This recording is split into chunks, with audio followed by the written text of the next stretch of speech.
This last session is going to be looking at, in the United Kingdom, not all the unions agree exactly how energy should be delivered in the future, whether it's private, never mind public ownership, largely because trade unions aren't committed to the same position. So Unison, for example, I'm Alison from Unison Acts Unite. I didn't introduce myself. Unison has a very progressive policy of 100% delivery of energy through sustainable and renewable sources. Unite has a pro-nuclear approach, so it would have a mixed approach to the future of energy. And GMB are supporting fracking at the moment, whereas other unions have a moratorium or don't support fracking. And PCS as well have a very progressive renewable energy policy, just to name a few of the unions, of the big key unions, if you like.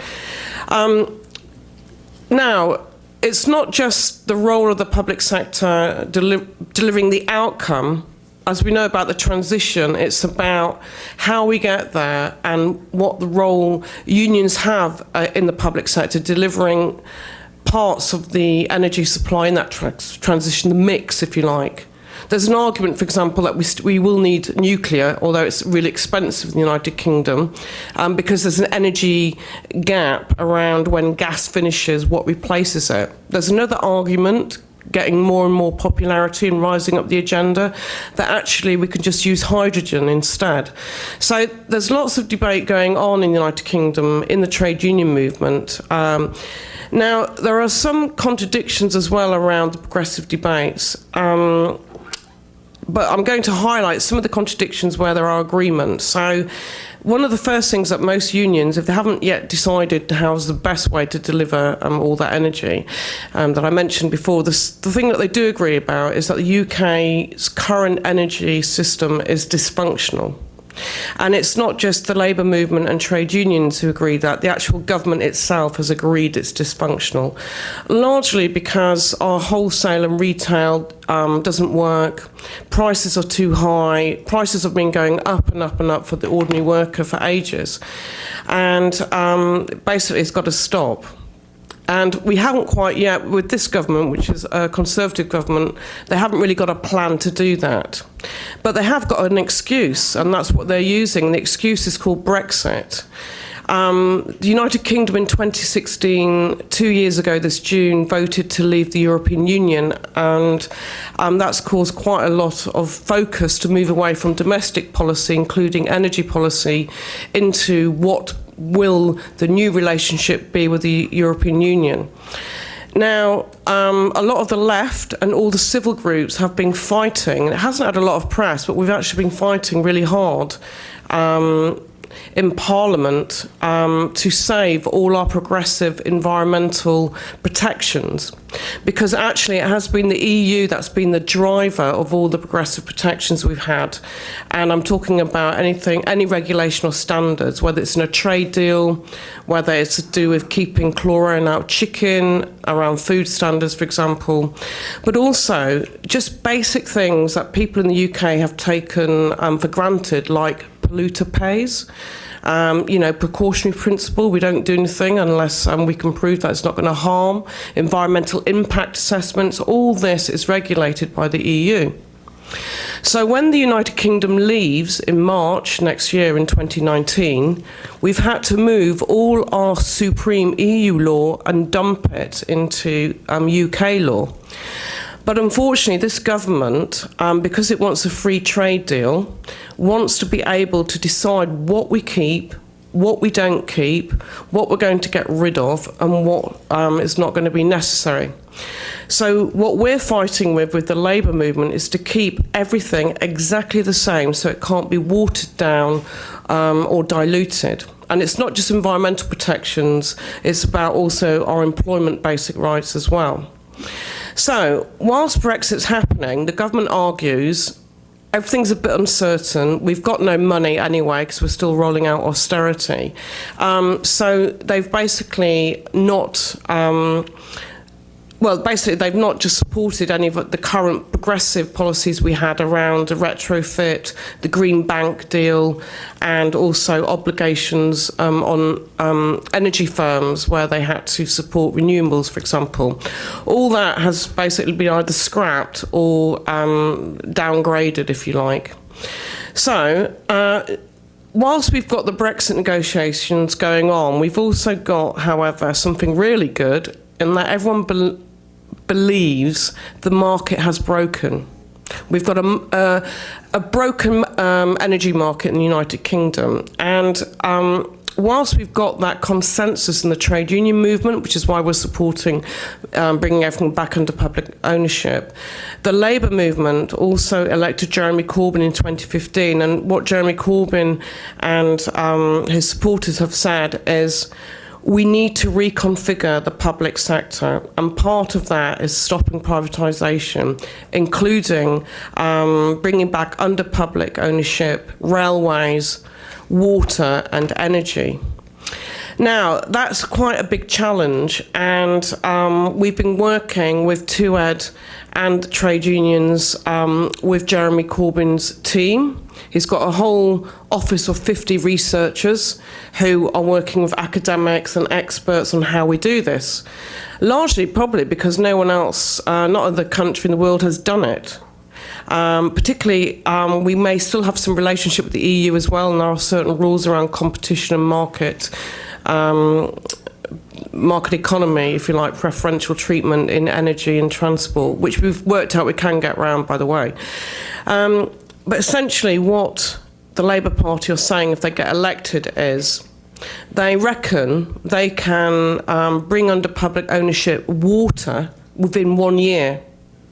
But they can't put a timetable on energy because it's so complex. And we will be updating TUED and Sean on the complexities of that. But it is a very exciting time in the Labour movement and trade union movement in terms of energy. And hopefully, if we get a Jeremy Corbyn victory with Labour, it's really going to be exciting. And we really value all the expertise in this room because we'll be coming to talk to you all. And on that note, I'll move on to our panel. Our first speaker is Ruth N. Clotosy, the second Deputy President of NUMSA. Ruth started out as a shop steward in 2006 and has also served as the Gender National Chairperson, should I say, and Regional Chairperson of NUMSA. NUMSA is the biggest metal workers trade union in South Africa, representing more than 300,000 members. And what Ruth is going to talk about now is a bit more about the introduction of the independent power producers that we heard mentioned this morning in the first session, and in particular around NUMSA's response to what we've heard already with very little engagement coming from that project with trade unions. So Ruth, welcome to this panel. Power. Power to the people. Power. To the people. Thank you very much, Comrade Allison. I think on behalf of the National Union of the Metal Workers of South Africa, let me extend our appreciation and gratitude for being invited to be part and parcel of this discussion.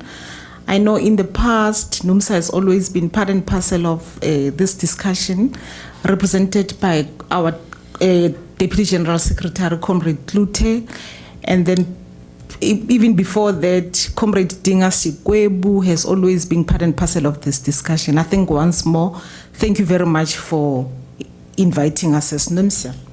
Who are we as NUMSA? NUMSA represents 360,000 metal workers in the steel, engineering, transportation, energy, mining, just to mention a few. In 2013, we've extended our scope and we are now organizing across the value chain. Our goal is to promote the interest of our members in relation to the employers and the interest of the country by championing a job-led industrial strategy that can grow the economy, that can create jobs in the labor market. We believe that capitalism has no solution for problems that confront humanity, That's why we remain agitators and promoters of socialism. Just to give a bit of a background on the socio-economic crisis that is confronting South Africa. South Africa has a population of about 57 million. The greatest determinant of poverty and income inequality is unemployment. Unemployment rate is sitting at 37% and continue to lead globally in terms of inequality. According to the Oxfam 2018 report, the gap between the ordinary worker and the CEO was sitting at around 1,728, and it has worsened since then. Approximately 30.4 million South Africans currently live in poverty. This means that over half of the South African population is living on an income which is less than 992 rands per month. The average wage of the African worker in this country is a poverty wage incapable of sustaining life. That is why, as NUMSA, we reject the current labor law amendment with contempt. We reject the 3,500 rand national minimum wage as proposed by the ANC government. We were told today that these bills were signed by the National Council of Provinces in the parliament today, which is a sad day for workers in South Africa. The focus of my discussion is what has been the union effort to reclaim and defend energy, transport, and other services. I will be focusing on the energy sector. Our key observation of the energy sector is that South African economy has been heavily reliant on cheap and abundant coal. Mining and coal energy are central to the mineral energy complex, which is the accumulation model in South Africa. Over 85% of coal supplied to Eskom remain concentrated in the mining houses such as Anglo American, Exxaro, BHP Billiton. Mining grew through its reliance on the coal energy and coal industry.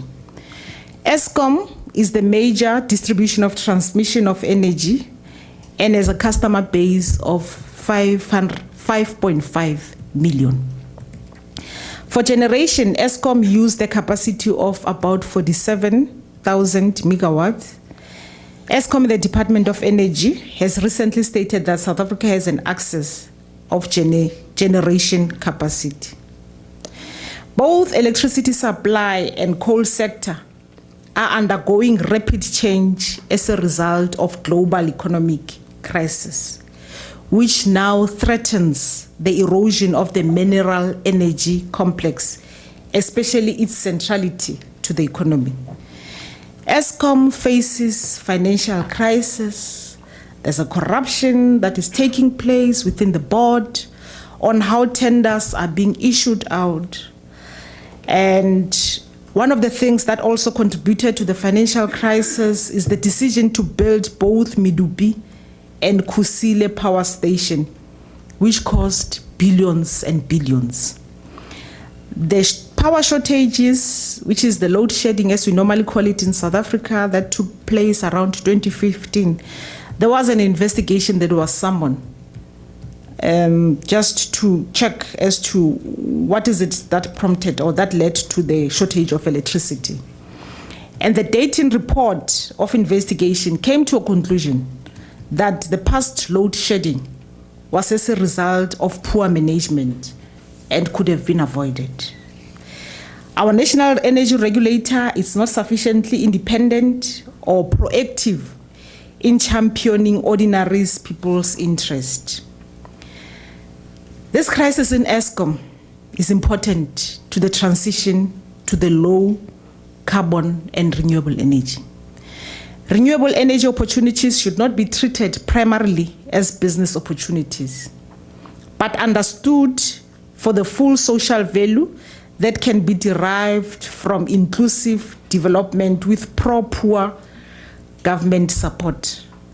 Renewable energies can be people's power, but may not be if it is only supported as an opportunity for the private sector. Why we shouldn't celebrate the renewable energy through the independent power producers? The Renewable Independent Power Producers is private sector driven program with profit as the main objective. It opens the development of the renewable sector to domination by a multinational corporation and potentially compromises energy sovereignty. And over and above that, renewable energy independent power producers will make South Africa a consumer and the importer of foreign produced technologies. Bidding makes the exercise expensive and renewable energy less competitive. This renewable independent power producers is too much focused on the grid and security of supply for corporates when we still have a number of households not connected to the grid. What the focus of the grid also misses out is that the provision of energy needs to those who remain off grid. How renewable energy can be an important lever that women can use in their struggle for equality. Renewable energy as a non-commercial means of subsistence. It also misses out that the renewable energy as part of the larger efforts towards energy democratization, energy equality, and the restructuring of society away from production for profit.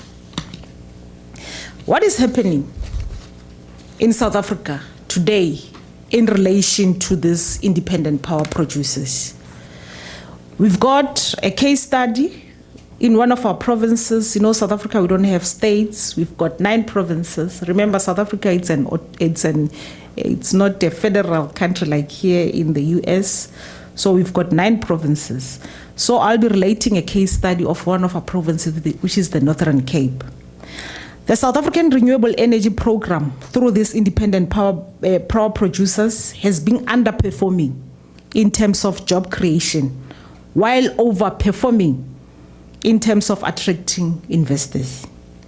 There are more than 95 solar plants projects, including wind, turbines, and hydro plants. Majority of the solar plants are based in the Northern Cape, like I've indicated. The government has invested billions of rand, and 99% of this are foreign owned. Operations and maintenance is also run by the Spanish. Currently, NUMSA organizes more than 10 solar plants where we have collective agreement in place. These plants employ not more than 150 employees in different plants, and this is not what was purported by the government. Challenges faced by the union. Security is very tight in the solar plants. Access is not easy. It is difficult to negotiate with this employer since some pretend not to understand the role of trade unions in the workplace. Recruiting these workers is very difficult as employers and managers are from foreign countries and they don't like trade unions. The employers are always complaining that they don't generate or they owe banks a lot of money. Some refuse to give increase and they say they will go bankrupt. There's a huge disparity in terms of salaries and conditions of employment. Foreign employees are getting much more salary than the South Africans. The employers are paying for accommodation and hotels close to 60,000 rands per month. For the foreign counterparts, and South African citizens don't get that. We are struggling to bring all employers under one roof for centralized bargaining, and they refuse to be part of that process. We are negotiating under difficult conditions, plant by plant as it stands. In some plant, government officials have shares, and yet workers don't have. There is a social and the labor plan to uplift these rural communities. The strategy that we've employed as the union. As NUMSA, We'll continue to negotiate plant by plant. It is our hope that the employer will respond positively on the call for a centralized bargaining. We are having the regional program to target the solar plants. What is the alternative that we are arguing for as NUMSA? We are saying that there must be an extended call for public and democratic control of energy to renewable sector and build a socially owned renewable sector. What does this mean? It means building a system where the primary aim of introducing the renewable energy is universal, has universal access and energy self-sufficiency. Prioritization of renewable energy within the grid system. Unions and community organizations must act as catalysts in the establishment of the renewable energy cooperatives and other forms of community energy enterprises. What does this mean to have a public and democratic control of renewable energy? It means building renewable energy parastatals and municipal-owned renewable energies entities that are under democratic control with a social mandate. Bringing sites with the greatest abundance of usable renewable energy sources, such as land under public and community or collective ownership. The IPP's court interdict. On the 12th of March, NUMSA, together with the Transform RSA, we approach the High Court overnight to interdict the Minister of Energy in signing additional 27 independent power producers. I must say that we won the interdict and the matter was set for the 27th of March. And we lost in court on the agency, but when it comes to the substance of the matter, it's still pending. We cannot be fighting corruption and keep quiet as NUMSA when it's done by someone else. NUMSA has always been in the forefront in challenging corruption under Zuma's administration. Some in the list of these 27 independent power producers, they are linked to the current president of the country, President Ramaphosa. Ramaphosa's niece owns one of the independent power producers, Motsepe, which is I think it's the son-in-law of the current president, owns the Rainbow Independent Power Producers. Therefore, why must we keep quiet as NUMSA? NUMSA can be counted amongst few formation in South Africa who developed and continues to develop progressive and class perspective on socially owned renewable energies. As back as 2011, NUMSA called for a socially owned renewable energy sector. In this regard, our 9th National Congress, which is the highest decision-making body, adopted a resolution on how we must build a socially owned renewable energy. We remain very resolute in challenging and opposing the unilateral decision made in how the renewable energies are introduced without any just transition, which will make thousands of people losing their jobs. I must say that when we were challenging the minister on signing these 27 independent power producers, NUMSA's position was interpreted in different ways. Hence, as NUMSA, we are saying that we're still committed to our resolution. Workers and communities stand not to benefit in what is another capitalist grab to enrich a few and to commodify natural resources for profitable sale in the world market. For these reasons, NUMSA is of the firm conviction that the building of a socially owned renewable sector in South Africa is the best possible option for our country's energy needs. The government has now signed these 27 independent power producers. We are still in consultation with our lawyers. Like I've indicated earlier on, that we've only lost on agency, but not on the substance of the matter. We have realized that the current structure of the proposed energy mix gives indication that there's a clear intention to turn South African energy into a hallmark energy production of industrial capitalism. The just transition will be one that promotes an agenda of social justice, sustainable development, and distribution in the context of a just transition to a low-carbon economy. The just transition must be talking to the 100% South African artisan skill.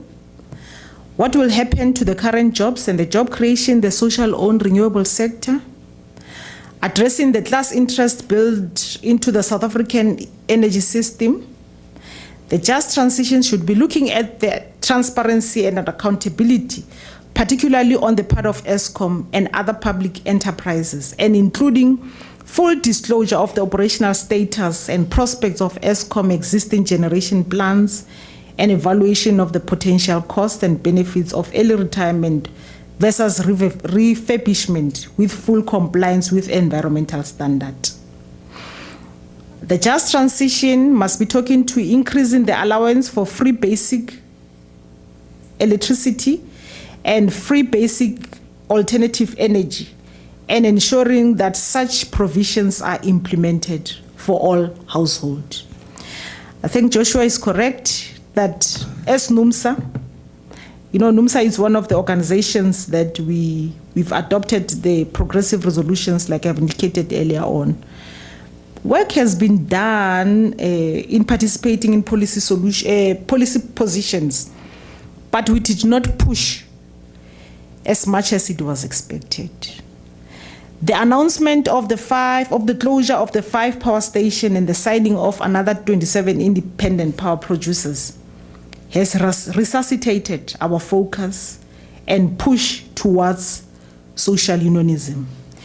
We have collaborations and started having dialogues with communities of the Northern Cape and Mpumalanga, and we've started educating our members through research and development group. That will be the end of my presentation. I thank you. Thanks, Ruth. That was really informative and great to hear the work that NUMSA is doing resisting privatisation. We've had a big fight in the UK around the way that Carillion just basically completely had no interest in what workers' pensions were or anything, and the executive board have now been banned from ever running a company again in the name of public service. So carry on that fight, because legal battles are really important as well. Can you tell them who Carillion is? Carillion is a private company, or was, should I say, which basically ran public services and a variety of public services, but mainly building hospitals, schools. It then, after austerity, realised that these contracts were drying up, so it then diversified into facilitation, maintenance of buildings, etc.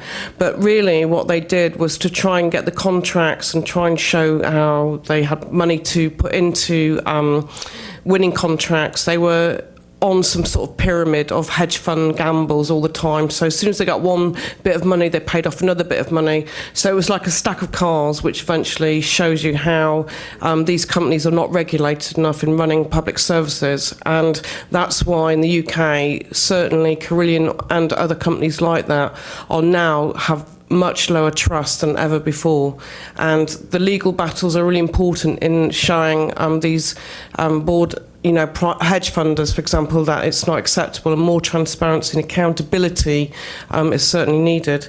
So just moving on to our next panellist, and I'd like to introduce Peter Knowlton. Peter is the General President of the United Electrical Radio Machine Workers of America. For the last 35 years, Peter has organised, serviced and allegedly raised hell, it says, and represented members and locals for the union from Massachusetts to California, but primarily in New England. The UE is an independent democratic rank and file labour union representing workers in both the private and public sectors across the United States. And I think that lay democracy is very important to the culture and ethos of the UE union. And also, they have a very transparent and open policy around the just transition and how there's no choice really between jobs and the environment, but they both have to be linked into the future. So, Peter, I'll leave it there if you'd like to go on. Thank you, Alison. First, I'd really like to thank the TUED for inviting us and me to be able to speak here today with you, and especially to Brother Sweeney, who, in his inevitable way, usually puts me on a panel because he can't figure out what other trade unionists from the U.S. it would be more appropriate to be sitting here.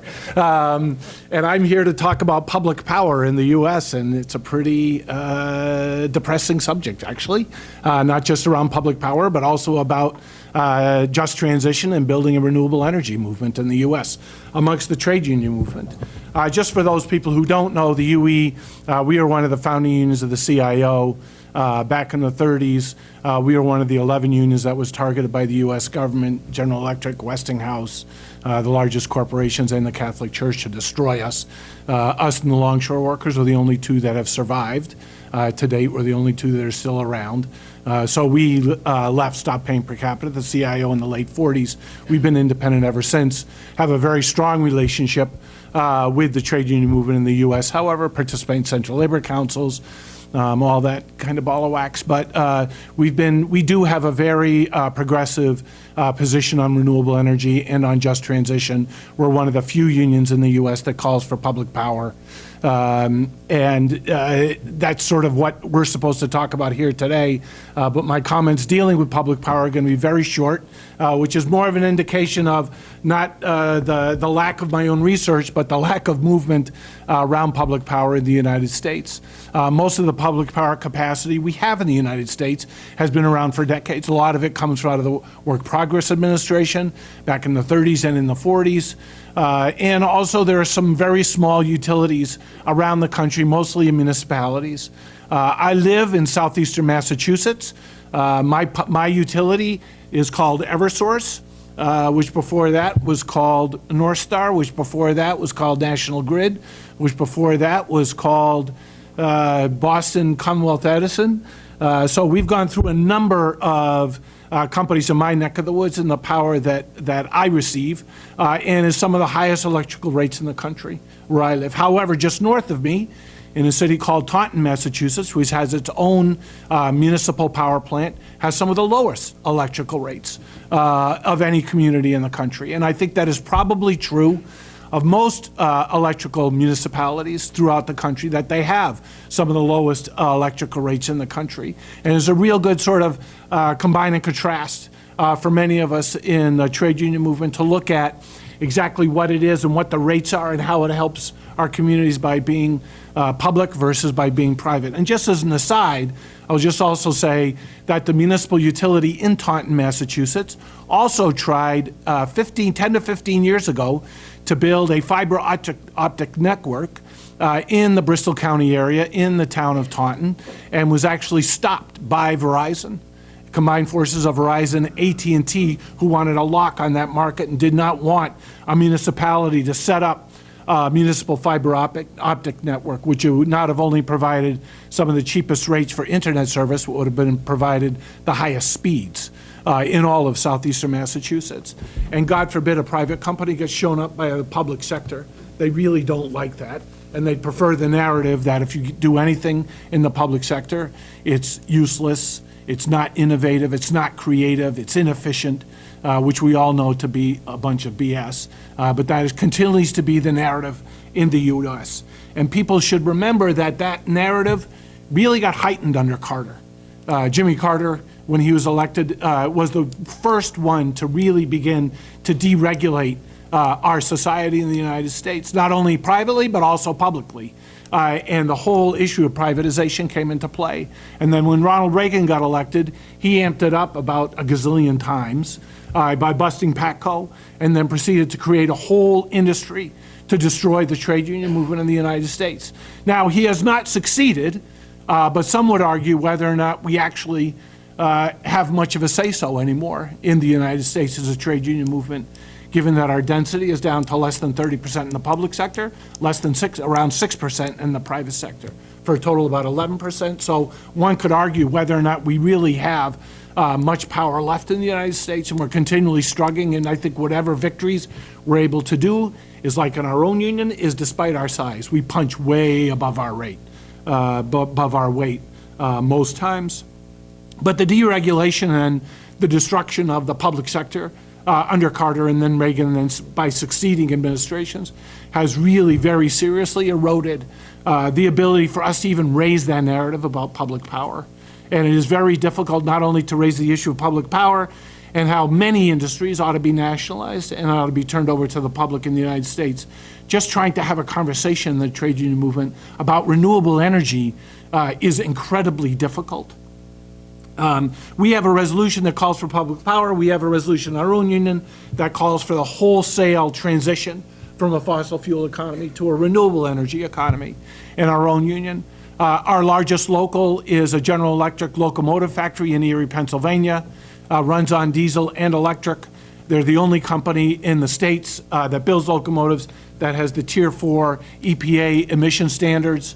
Our members are very keen about building and rebuilding the mass transportation system in this country, but we can't do it alone. And one of the parts that I think is one of the things that's interesting for me is how the Sanders campaign has begun to change the narrative in the U.S. around mass transportation, around renewable energy, around the need to get away from fossil fuels. But it has no way gotten us to the point where you have the trade union movement pounding his fists at the negotiating table, demanding the transition, for instance, from a coal plant to a renewable energy plant, from an oil plant to a set of windmills. It is still very much in a trade union movement, especially amongst the building trades, where they will hold on to whatever they have and the future be damned, despite the fact that they will say to you that we are not climate change deniers. So I think it is interesting, though, how one campaign on a presidential level can really begin to change the narrative, not just around the renewable energy, but also around the whole issue of health insurance, around the whole issue of distribution of profits, the whole issue of our role in society, the whole issue of being able to talk about socialism in the United States, which for those of us in our union and other progressives in the labor movement, we have not been able to talk about that in my lifetime. Not since the 40s, not since the 30s have we been able to have a discussion at the dinner table with people about talking about the isms and about the differences of them and have a cogent analysis and a cogent discussion about them. So thanks to the Sanders campaign, we're actually being able to have that discussion. So I am hoping in the next few years that we'll actually be able to have a discussion not just about the need for renewables, which is percolating in the labor movement, that is happening, but also to talk about renewables as a public sector, as a public good, as something that ought to be owned and controlled by the public sector in the United States. We're not there yet, but the narrative's slowly getting to there. And I know one union that probably has a discussion more than others is the ATU, dealing with mass transportation and buses. And the public ownership of mass transportation is incredibly important fabric of our country, and is one of the few unions that continues to pound the drum around the issue of public transportation, the need for it in this country, and to get away from the use of automobiles. I got 1 minute. Holy mackerel! So I'm gonna end this very quickly then, which is to relay an experience that I had 2 years ago, which sort of lays the landscape of where we're at in the United States when it comes to conversion from fossil fuels to renewables. I was at the AFL-CIO headquarters 2 years ago in a meeting that was put together by Sharon Barrows and Jerky Reyna. Sharon Barrows from the ITUC, Jerky Reyna from who's then the General Secretary of Industrial. And it was all of the major fossil fuel production, extraction, and distribution unions that were there. We were invited, even though we're not in the AFL-CIO, because we're part of Industrial. So we were invited there. All of the major heads of the utility unions were in the room. Sharon Barrows was there, Trumka was there, LeSchuler was there, Secretary-Treasurer of the AFL-CIO, Jerky Reyna was there, brother from Unifor was there representing the tar sands, and all of the major utility unions. Every single member of the leadership of the utility unions went around the room and talked about just transition, renewable energy.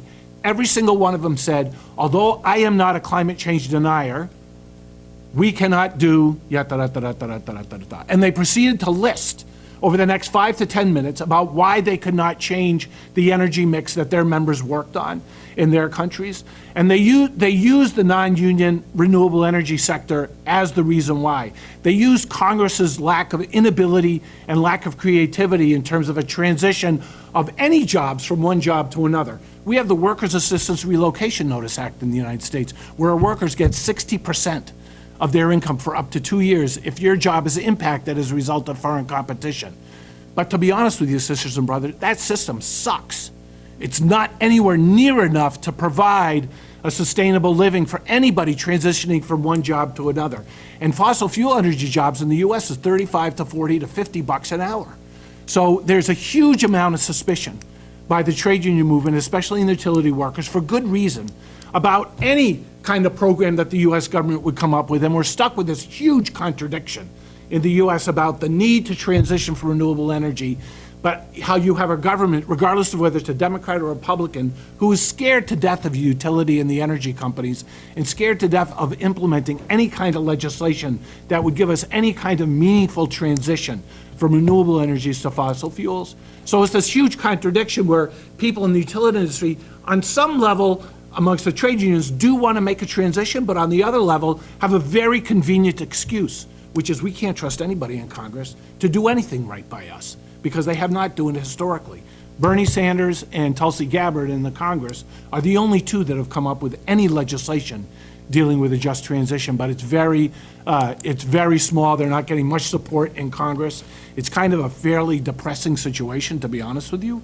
But I think that with what's happened with the Sanders campaign, with what's building now, in the discussion in the panel this morning about the need to have a political transition, not just an energy transition, but there needs to be a wholesale political transition in order for that just transition in energy to move forward, I believe is absolutely correct. And we're beginning to see that in this country. I think this year and in 2 years in the presidential election are going to be fairly watershed moments for the U.S. There is clearly a left pole developing politically, not only within our communities, but also within the trade union movement. I think that will continue to be encouraged and will be built. But you're not going to get any kind of just transition in this country, as everybody knows, in this country or any place in the world, without that political transition. Thank you very much.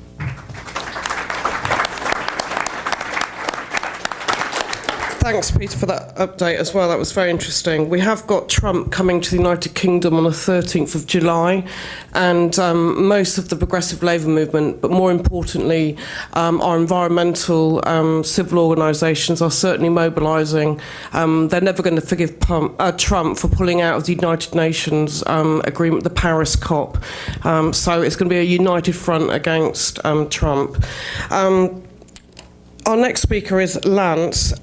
Lance was the National Policy Officer at the Electrical Trade Union, and 18 months ago he got a new job as the National Campaign Coordinator for the Australian Council of Trade Unions, ACTU.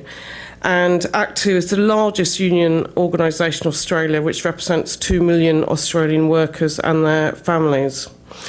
ACTU have a very active international agenda and are big supporters of the just transition, with particular work on campaigning for a structural and equitable approach in the coal-fired electricity sector.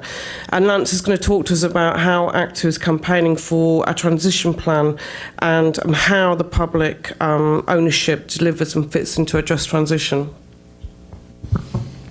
Thanks very much, Alison. Firstly, I'd like to acknowledge the traditional owners of the land on which we meet and pay my respects to their elders, past, present and future. I'd like to extend a huge thank you to Sean and John and the comrades from TUED for the invitation to contribute today, and also extend my thanks to the Rosa Luxemburg Foundation and the City University of New York. As Alison said, in Australia, the Australian Council of Trade Unions, we published a paper on just transition at the end of 2016. If people haven't had a chance to engage with that, I highly recommend it. It's available on the web. Just come and see me after my presentation if you're interested in learning about that. The reason I bring it up is the major recommendation of that paper was the establishment of an energy transition authority in Australia to oversee the orderly transition of the energy sector and to ensure that there's a just and equitable transition for workers and communities, which tend to not get as much acknowledgement in discussion around just transitions. It's, yes, it's about the workforce, but it's also about the communities, which are normally regional communities. So, since that paper was published in 2016, we've been busy beavering away in Australia trying to make that a reality. And as Sean mentioned earlier, there's really been two sort of key projects in Australia that have been used as case studies for a just transition. And I'll just quickly give you an overview of those two projects. Both of them are about 12 to 18 months old now. And then I'll give you my analysis of those projects via the paper that TUED has just put out about just transition, and briefly touch on the concepts that we've been speaking about earlier when it comes to social power, social dialogue, and where that fits in with public ownership within the context of just transition. So the project that Sean mentioned was or is in South Australia, Port Augusta. Put simply, there was a privately owned coal-fired generator. The private company made a board decision overseas, as so often the case, to close it and left the workforce stranded. There was a community campaign that was run with union involvement, with environmental NGOs, with the local community, like just normal community members. It was a really good grassroots campaign that ran probably the main part of it was about 18 months, but the entire campaign probably lasted about 3 years. And that campaign was to, it was called Repower Port Augusta, and it was to literally put a large-scale solar plant on where the coal-fired plant was.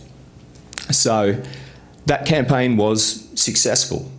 And last year, the South Australian government announced a tender that had been awarded to an international solar company to build a 250 megawatt solar thermal plant. Fantastic, really tangible instance of renewables taking over literally on the spot where there was coal. So from that perspective, quite good. From a transitional perspective for the workforce, not ideal. There's obviously a gap of years between the closing down of the coal-fired power station and what is the construction of a solar plant now, let alone any of the issues with skills transfer, etc.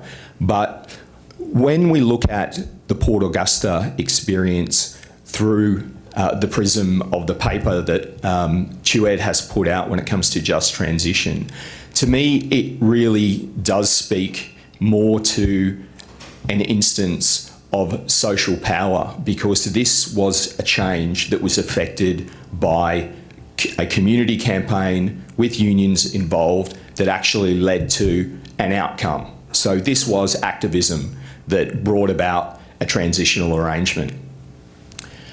The second case study that I want to tell you about was in a neighbouring state. Similar situation, privately owned coal-fired power station at a power station called Hazelwood. Once again, the private operators made a late decision to close the plant, which left the workforce stranded. And there was a different response to that in South Australia, where unions sat down with the state or provincial government, spoke to the companies involved, and nutted out a transfer. It's called the Latrobe Valley Worker Transfer Agreement. And at the time, it was the first of its kind. And effectively what it does is take money from the state government, I think it's about $45 million, to pay for voluntary redundancies for workers who might have wanted to retire or change their job at nearby power stations, so that the workers who were being laid off at the closed station could then take those roles. And the Worker Transfer Agreement, which was a legally binding agreement, had provision for up to 150 workers to be transferred under that agreement. So within the paper that UED has put out, that leans more towards a social dialogue approach. Now, there was some social power approach there, because there was some community activism involved with that, but certainly not as much as Port Augusta, a bit of a contrast there. Now that we're 12 to 18 months down the track, and I really hasten to sort of point out that neither of these examples or case studies of just transition are perfect. They're really our first attempt at it in Australia, and they were pretty good sort of results in a really bad set of circumstances. But looking back 12 to 18 months and making an assessment of how each of those respective case studies have gone, there's some interesting results. The social power approach in South Australia with Port Augusta, what we've ended up with there is a privately owned solar plant that is being built with insecure labour hire, casualised workforce.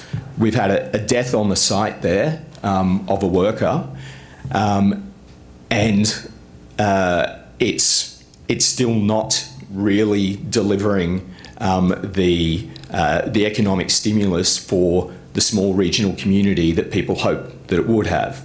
So that's some of the problems with Port Augusta. When it comes to Hazelwood, we're about 14 months down the track, and we've had a number of workers transfer under that transfer agreement from the closed power station, but it's only been about 50 to 70 of the 150 places. And the problem is that the businesses that said they would be taking on those extra workers aren't taking on people that want to work under the transfer program, but are instead bringing in casualised workers to work at the other power plants. So there's been some success, but very, very mixed success in both of those instances. So just deviating for a quick second, we've got a big campaign that's underway in Australia at the moment. It's being run out of the ACTU, called Change the Rules, and it's about changing the rules for working people, and it's built off the back of we've had 70 years of inequality in Australia.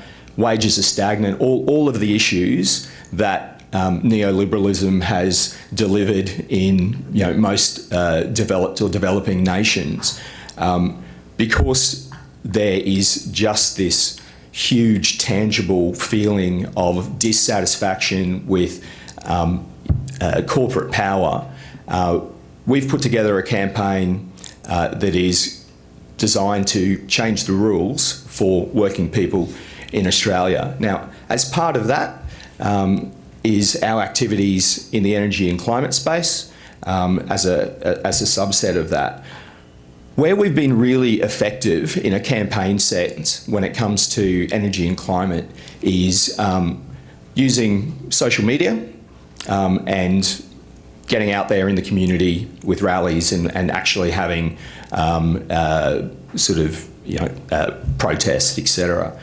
I'll just take you through some of our social media stats. When it comes to energy companies, as you all know, are like the poster villains of corporate power.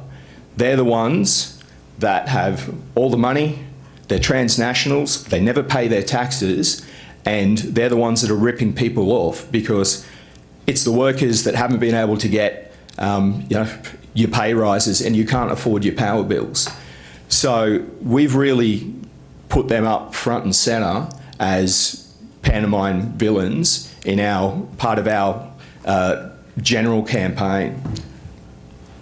So what we've got up here is just some social media stats. I just want to give you a bit of context on our sort of social media engagement. Between the beginning of the year till May, that's sort of where we're ranking. Just a little bit above the AFL-CIO. Sorry about the hubris in that to anyone in the room. Get Up is kind of like Move On. Malcolm Turnbull is our Prime Minister, and he's a Tory, and the Liberal Party is part of the government. This next slide is a very, very typical social media post that we'll put out very regularly on privatisation as part of our campaign. This one was maybe 2 weeks ago, and I won't read it out, you can see it there. It talks about privatisation never resulted in lower power prices, everyone said. We also had penalty rates cut for workers in hospitality in Australia, and right at the moment the Conservative government is trying to bring in corporate tax cuts off the back of what happened over here in the US. So in that particular week, that post was our best performing social media post, and in 1 week it got a reach of just over 500,000 people. So, and this is without Cambridge Analytica or any of that kind of stuff. Earlier in May, we had our May Day celebrations, and in the city of Melbourne, which is where I live, we had about 113,000 people turn out for the Labor Day rally.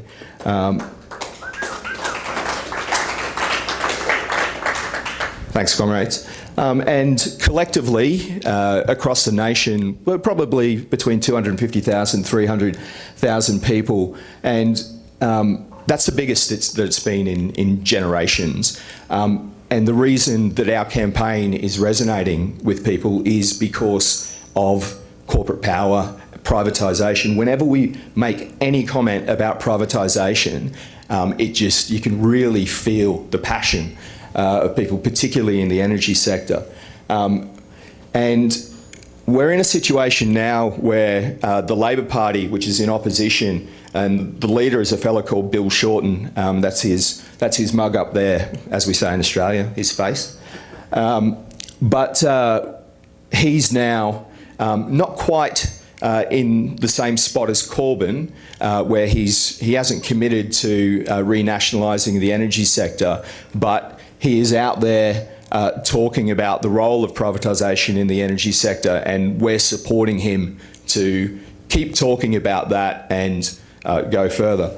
So, tying back to just transition now, and when it comes to privatisation, based on those two case studies that I went over, it is clear that we cannot leave just transition to the private sector. Like, that is the evidence of what's happened in Australia thus far. So we are doubly bold now in trying to make sure that we get an independent statutory authority to oversee the energy transition in Australia. We're very hopeful that there will be commitments from political commitments from the opposition as we head into a new federal election. And you know, I'll throw, it's a bit glib, but I'll throw another term out there in terms of, if you've got social dialogue, social power, when it comes to just transition, you need to have social intervention as well. You need a strong government that's actually going to bring corporations to heel and provide direct public ownership. And I'll leave you on this. There are some states in Australia where the generators, the poles and wires are still publicly owned. They're normally corporatised, but at least they're still owned by the people. We are close in some of those states, and what we've been lobbying and agitating for is to have the first instance that we're aware of where you can have a complete transitional system from fossil fuels through to renewables that is that the entire pathway is publicly owned.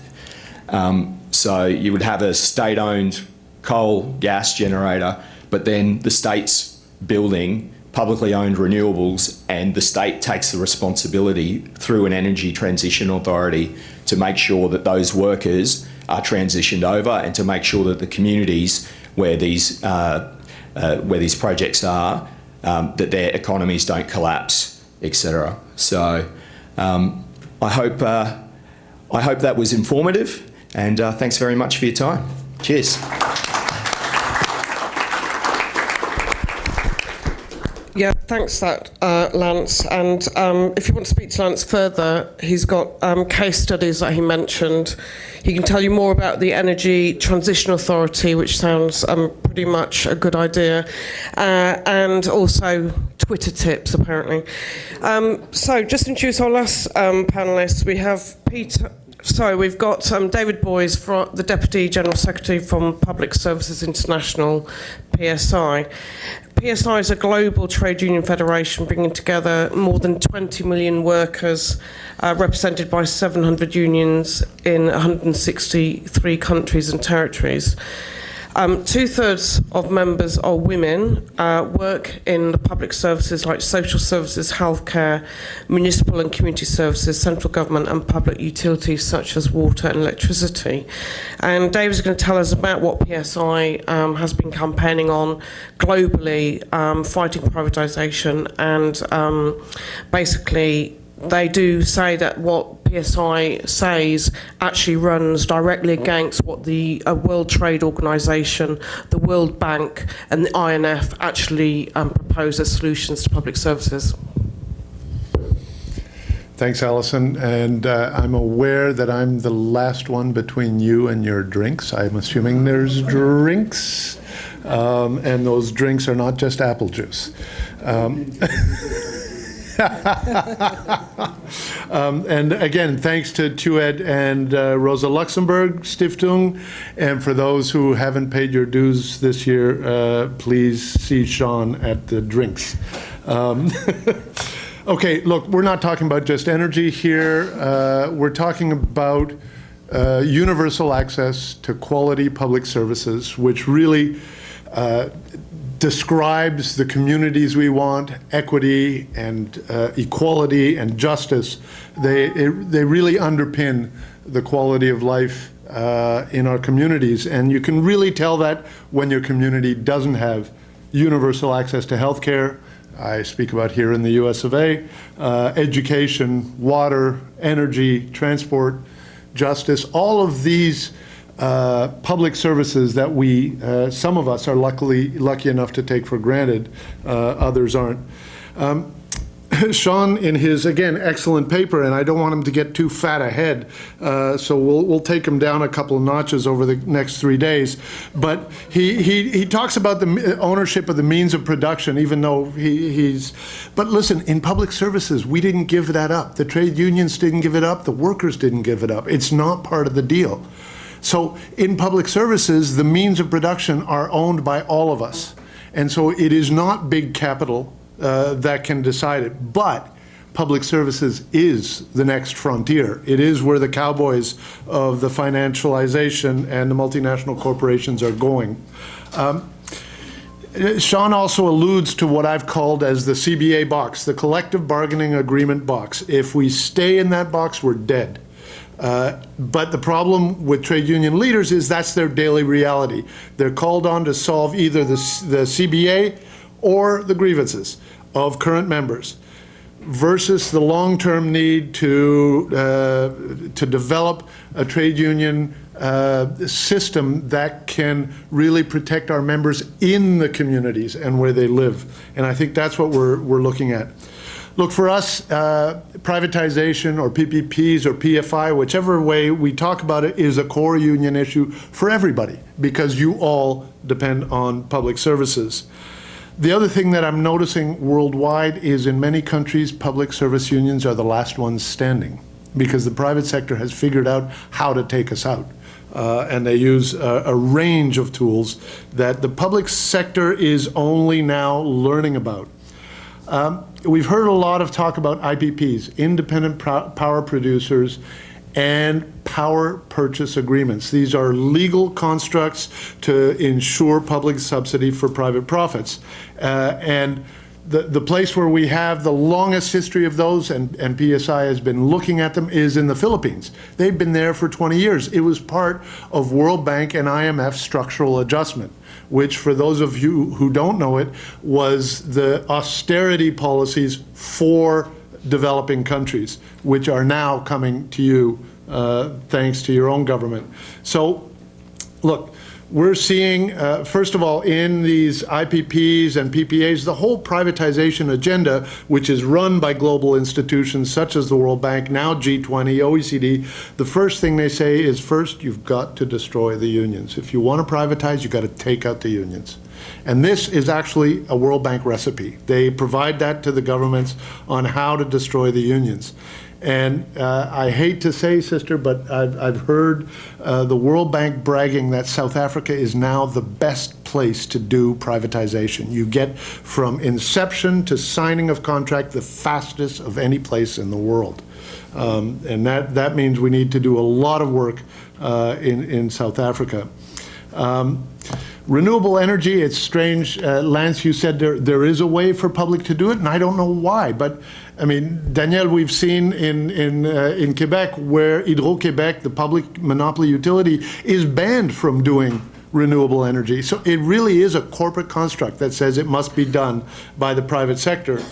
And what we're seeing globally now is a new range of tools under what we call the name of financialization, where they want to do these PPP deals with the government, but what they want to do is create a new asset class so that your pension fund, our pension funds, insurance companies, sovereign wealth funds, so these institutional investors can go in and trade this asset of privatization without having to do the privatization itself, because it's actually quite complex to do it. So we're going to see PPPs as an asset class pushed heavily by the G20, the OECD, the World Bank, our favorite public institutions.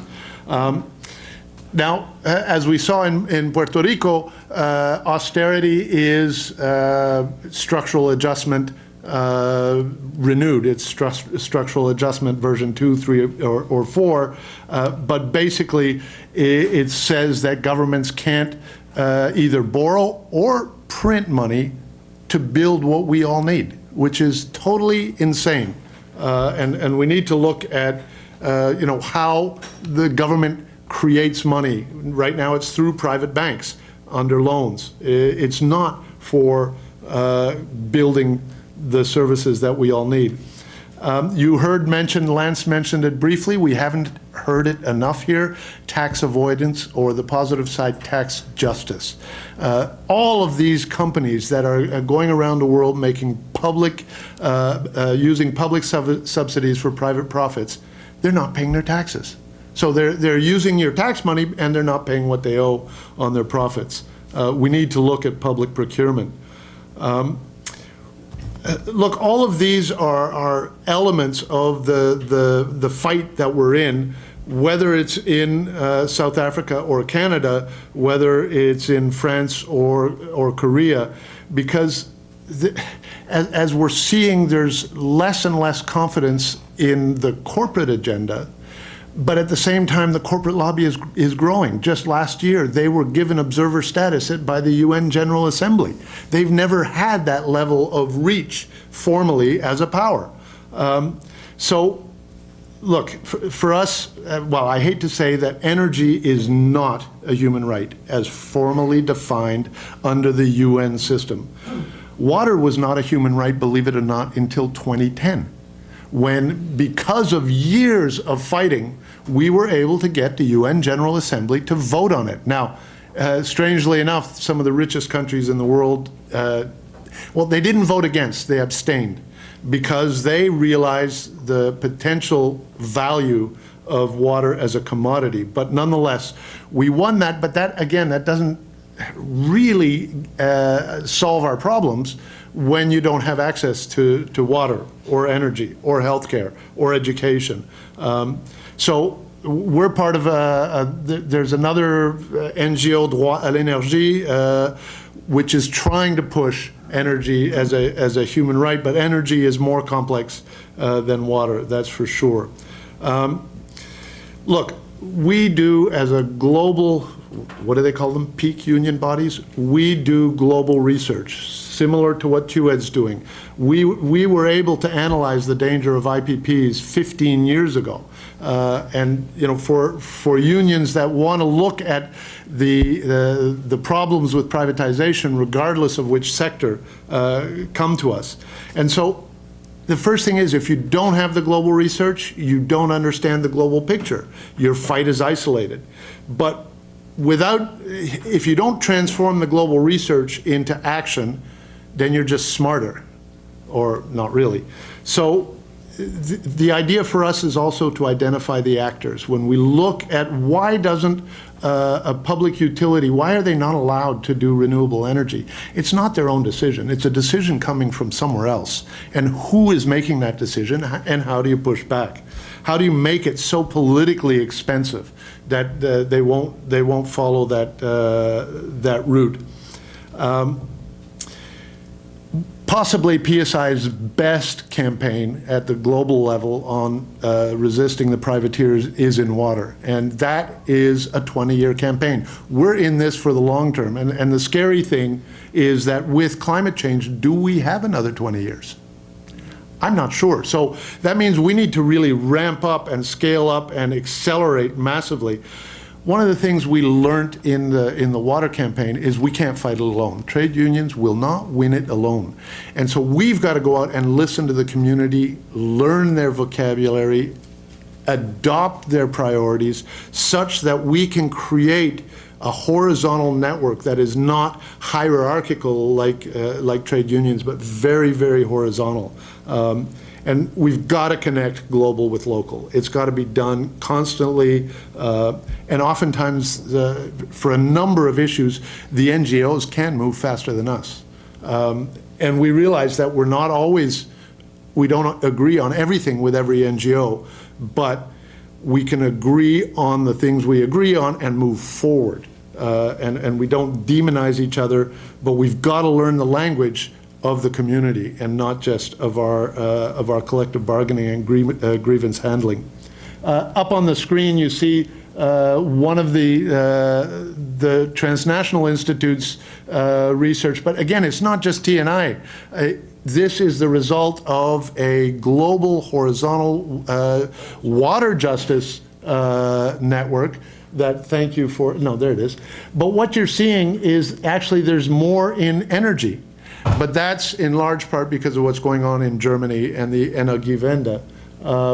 And in water, you see, even in the USA, Peter, there is hope in the land of capital. There's a number of remunicipalizations. These are being done by governments of the left and of the right and of the middle. They're being done with and without public pressure. It's showing that the privateers can't deliver universal access to quality public services. But for us, our resistance is by sector. We have to understand our sector, and I don't know if we have access to the UK We Own It strategy. You touched on it. Basically, the privateers are making so much money that if you guys bought almost everything in the UK energy system, I'm talking about distribution, transmission, most of generation, it would pay back in 8 to 10 years because they're just making so much money. And so there's a whole range of campaigns that are really hot, that are really exciting. I know in energy, the term stranded asset is well known, but this is a term for the financiers, and I sure don't want to talk about us as stranded assets, but that's basically what's happening.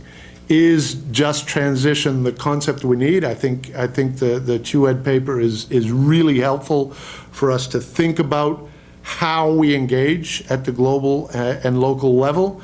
I know that I don't want to be a stranded assets, or I don't want my members to be a stranded assets, but how many of you have either in your unions or in your companies human resource managers? I mean, human resources, we're turning us into commodities. We're turning natural resources and human resources into commodities. It's just how deep all of this is into our mindset. And then the other thing that I want to talk about, so there's the remunicipalization, taking it back, and then there is the concept of public partnerships, where public utilities twin each other, and I have a minute, I know, where the public utilities twin without profit, without mergers, without takeovers, and this is something that that we're doing at the global level, but it needs to be done anchored in the local level.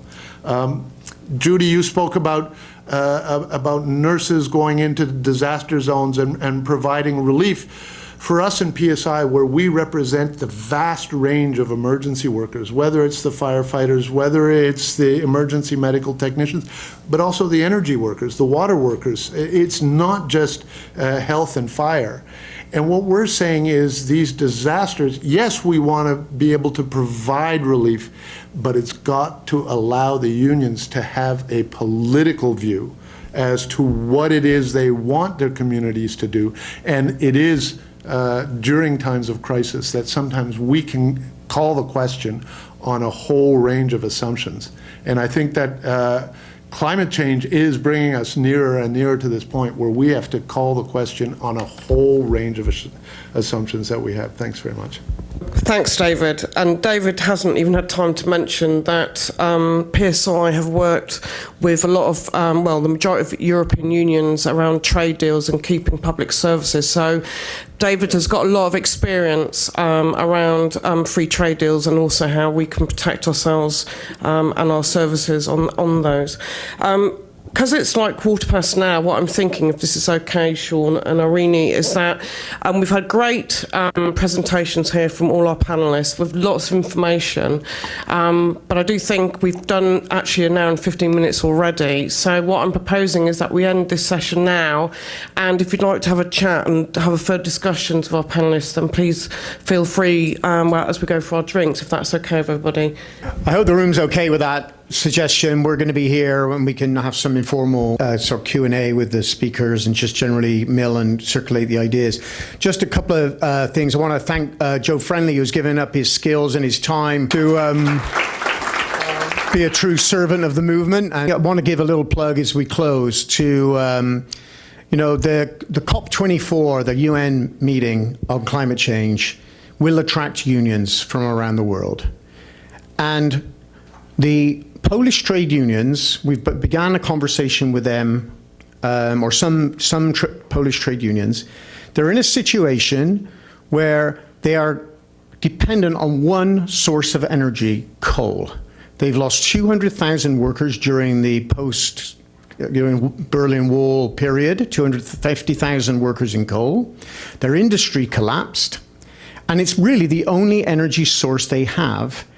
And they're being told by the European Union to liberalize and open up their market to private renewable companies who will charge a lot of money for power under a power purchase agreement in the name of protecting the climate. We have to go, if we can, into that space and show solidarity with those unions. They are not the bad guys in this situation. They've got a choice between imported gas from Russia or private renewables from large European-based, Western European-based wind companies. That is not a just transition. So I think we have an opportunity, given the conversation we've had today, given the research PSIRU and CHUED and TNI and others are doing, to put together a strong position on what just transition would look like.